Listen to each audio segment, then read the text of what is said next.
Hello Internet, my name is Lave and I watched Annihilation, which is the second film written and directed by Alex Garland, the first being Ex Machina, which I love. I also love all of the other projects which he's been involved in. He wrote Dread and 28 Days Later, amongst others. The point I'm trying to make is that I'm a fan of this guy, so I was hotly anticipating the release of this one in the cinemas until a couple of months ago studio executives got nervous and decided to sell the distribution rights to Netflix, so we're not getting it in the cinemas.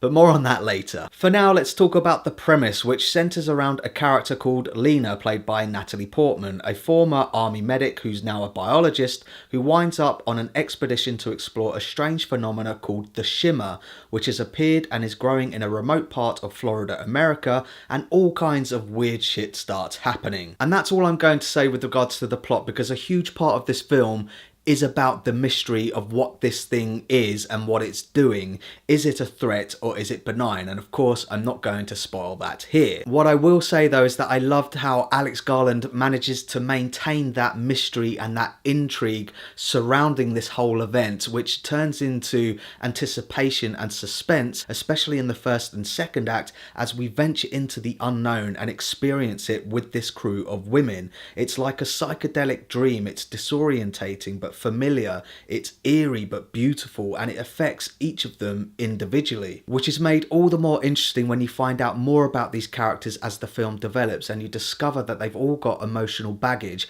One character describes them all as being damaged people. Again, I don't want to get into spoilers, so I'll just say that all of the cast do a fantastic job. I believed in all of the performances and the characters, who all have their own skill sets, like Jennifer Jason Leigh, who's playing the expedition leader but also the psychologist. You've also got Tessa Thompson, who's playing this physicist.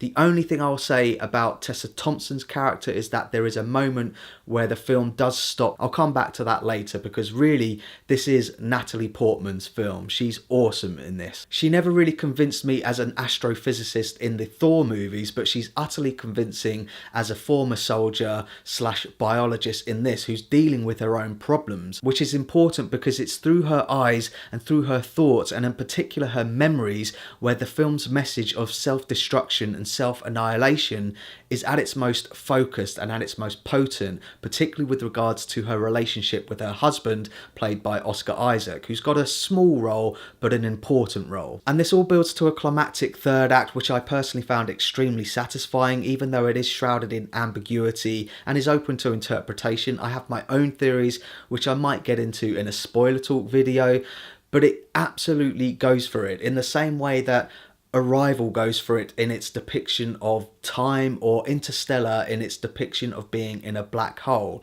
This film does it as well. It's abstract, high concept stuff, but I loved it. I know this film is based on a book, and of course I haven't read it, so I couldn't tell you how it compares to that. But whilst I'm comparing it to other films, I definitely think it's been influenced by its sci-fi predecessors. I've already mentioned Arrival. I got the same feeling of tension and suspension that Arrival gave me. I also got the same sense of exploration and awe-inspiring of Interstellar. It's also got the same shock value and body horror of John Carpenter's The Thing. It's also got the same alienating feeling of Alien, and more specifically Under the Skin.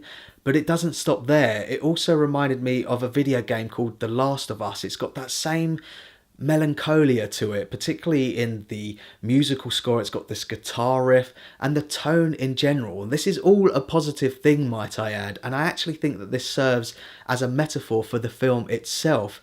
It's taking elements from things that we know and it's using them and making something new. So that's my thoughts on Annihilation, and pause the video if you want to take a closer look at my enjoyment tracker now. It's not a perfect movie by any stretch of the imagination. I do have a couple of niggly points with it. I think in general it's extremely well written, but as I mentioned, Tessa Thompson's physicist character, there is a moment where she's just completely dumping exposition on us, but it happens in a reasonably organic way, so I'm okay with that. But there is one line of dialogue in particular which brought me out of the film because I just laughed at the absurdity of it. A character says, it's a trick of the light when it clearly isn't the trick of the light. I was just like, what? Aesthetically, this film is very pleasing as well, as you would expect from someone who directed Ex Machina, but on occasions, particularly with some of the visual effects, I felt like it ventured into sci-fi channel movie visual effects, particularly with some of the CG things in there. But overall, it's a very pleasing film.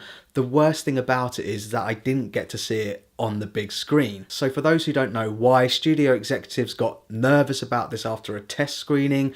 They thought it was too intellectual for the average viewer. So America, China and Canada got it in theatres.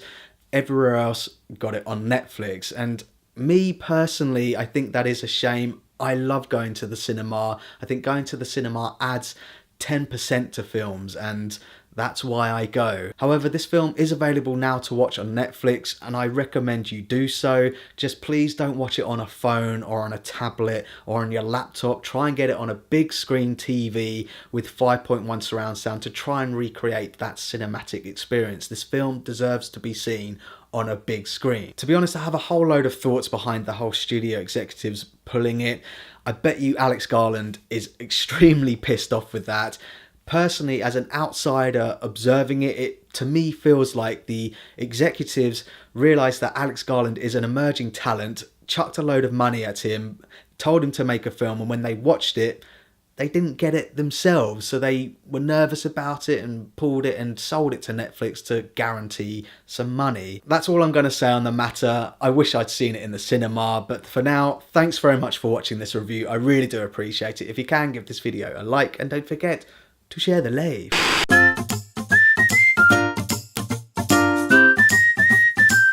Subscribe